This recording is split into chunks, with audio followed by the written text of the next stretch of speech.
We've looked at possible causes of violence amongst school children and how they're affected. Now we shed light on how it affects the teachers. President of the Jamaica Association of Principals of Secondary Schools, Linvern Wright, joins us for this discussion. Morning, Principal Wright. How are you doing this morning? I'm here. Yes, yes.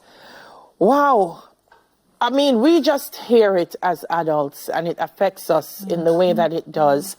What are some of the key challenges for your teachers when they're faced with incidents of violence and having to deal with violence and the trauma in schools?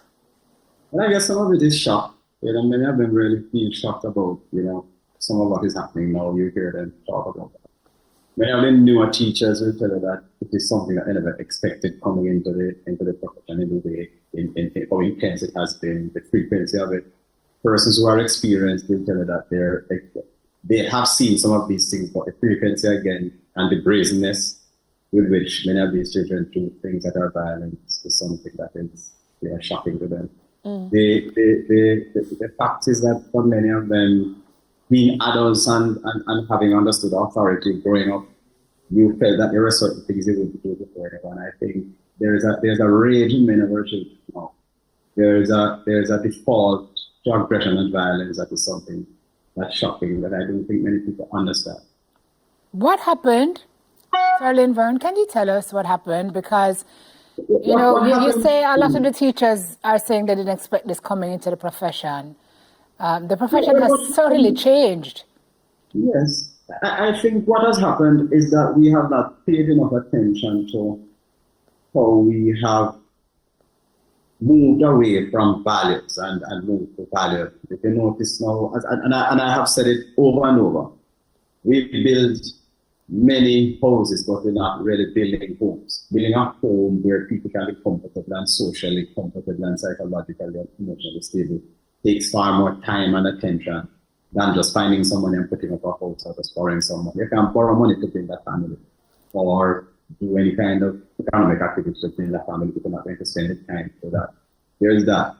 There's a lack of consistency, I think, between home, the rest of society and school in terms of what part of happen with the children. So while school might do this or parents might do this, you might have, I call it between road and school.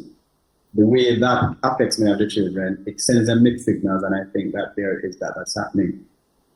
I don't feel that it's just music in the way the ministers. It's every single dynamic that is out there that I think is affecting them. But a huge part of it is that I think our society has gone, our world has gone to just chasing valuables and leaving values that to me are kind of the glue to ensuring that these things work well. So you buy a car, but you don't understand that driving on the road is something that you need to have a discipline about. You, as I say, you buy the home and you go into a certain community, you don't understand that living with people also has a responsibility. Your child gets into a school, there's no understanding that there are certain things you can do at home, but you don't do at school because you're sharing that space with individuals. Right. There are certain things that are going to happen. There's a way to deal with conflict when it comes, when you're in a crowd like that or in a group of persons like that I think we have not really paid sufficient attention. Yeah. I mean, there's always been conflict in schools, but the type of violence that we're seeing, Principal, is certainly new to me. Have we seen an increase since COVID-19? Like when the children were at home and now that they're back in school, their social skills are worse off than it was before? I think teachers are saying it is. Anecdotally, you could say it is. Statistically, I heard the minister speaking to some statistics regarding some things. I know from my school, you see things. I mean, many of them might have known. Never had anything like violence during COVID, just after COVID. What happened? Irwin just had that. You saw what happened at not Green Island, one of those schools in Westmoreland. What happened in Manchester? You get the sense that this is happening, but a huge part of it too is that the rest of society is kind of like that. Yes. And it is kind of naive to think that the rest of society is going to be like that. Monkey see, monkey do. So the children are really seeing all of these things. And what is happening is that the school now has become a cauldron for all of this aggression And really and truly, it descends on teachers who do not have the capacity to deal with some of these new types of things they're seeing, the brazenness they're seeing. And then when you do the referrals, your state agencies and many of those agencies out there really also don't have the capacity in terms of numbers to deal with it and follow up many of these children in the way we ought to follow them. And so these things fester and the rage festers. All of us know about adverse childhood experiences. I don't know that we have taken it sufficiently seriously as a country in how seeing violence and seeing aggression and seeing the parents, being involved in all kind of violence and seeing it in the community. All those things affect children. One of the things I've been reading is that it changes their minds physiologically. Yeah. So what we see as a reaction that seems to be something that's deliberate is something that is shaped by the experiences that they have. And in our view, punishment in terms of maybe a suspension can help it. When really addressing the behavior is really not punishment, but a process that is going to actually, get them out of that over time and not just over 1 day or 2 days or just a serious talk. Principal, I don't know how many people really do know about those ACEs. You mentioned, you kind of gloss over them, but I don't even know if a lot of teachers know about them. You speak about the equipping of the teachers and so on. I wonder, I asked a psychologist once, like, how do psychologists debrief, declutter, get rid of their own angst from everything that they face on a daily basis? And I wonder, is there an official outlet for the teachers to speak? I heard that the ratio of guidance counselors to students in the schools now is 500 to 1. 500 to 1. That means there are a lot of teachers undertaking things that they're not prepared for, and even the guidance counselors coming under pressure. What's the official outlet for the teachers who are at their breaking point, who need help, who need somebody to talk to? Is there an official channel, organization, grouping for them? Well, except for organizations like JAPS, the Association of Principal Secondary Schools, and JTA, the ministry does have 1 or 2 persons, but it's not enough. The fact is that, as you said, the ratio of guidance counselors to school, really, guidance counselors are so strong dealing with the children that it's sometimes you hardly get to the teachers, because in your mind, the adults, are okay. We tend to have this kind of adults are okay. I find that, for example, I'm having staff meetings and I'm talking to colleagues who are having staff meetings. And sometimes you just have to let these staff meetings let the teachers just talk. And I can tell you, Simone and Taylor, I've had staff meetings where up to yesterday I had a session in my head department.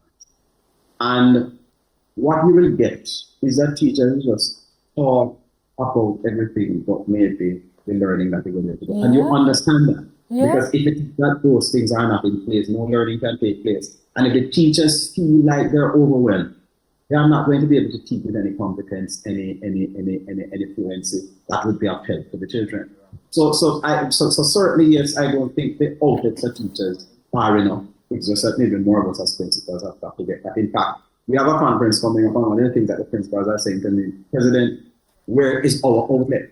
We have got to look at what our outlet is. What are we doing to ensure that we are okay? So, when you talk about these ACEs, I can tell you, Dela, when and Simone, when I started reading about ACEs, I took that upon myself. And I'm not saying, I didn't say it was anybody's responsibility, but I think... And by ACEs, we're talking about the adverse childhood experiences. Yes. When I read about these things, I recognize that my own training, 20 or 30 years ago, did not prepare me for these kind of things. To understand how these things are. So my approach to even addressing students' behavior is different. I had one teacher, for example, my student stabbing occurred. A year and a half after it happened, she came to my office, I was just talking, and she just broke down. Trauma. And it is because the therapy she got afterwards clearly was not enough for her to press. So every single time she was on scene, and she passed it, and she actually resigned. She just left here, so she couldn't work here anymore. Yeah. So we have that, happening, and I think that even sometimes we look at teachers and we say teachers rough with the children. Teachers, the fact is that they don't know how. It can't be a fact of condemning them to say, "Oh, you're doing this or you're doing that." The truth is that sometimes it gets so overwhelming that one of the things you think of, which is not necessarily helpful, is that you have to remove the ones who are giving you the problems, because if you do that, you don't remove them, then the problem is going to get so overwhelming that everybody gets consumed by it. It's not the right approach, but it is in the instance, because of being overwhelmed and not being able to think clearly about it, or not even having the capacity because they have not been tuned properly to deal with it. Yeah. That's what it is. Your default response is how you know it from your parents, or you know it from having been trained that way.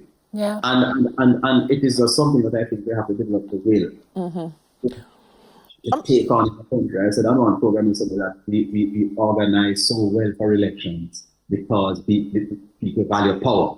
And people value ensuring that who they want coming. Private sector is behind all of that. We talk about it on the media because it is something that grabs our attention. If what is happening now with our children is not grabbing our attention, those of us in our generation and maybe a little bit of us are in for a sorry time because we have got to apprehend it, work through ensuring that we sort it through, get the training about regarding those ACTs, prepare our teachers for it, because they themselves are going to leave.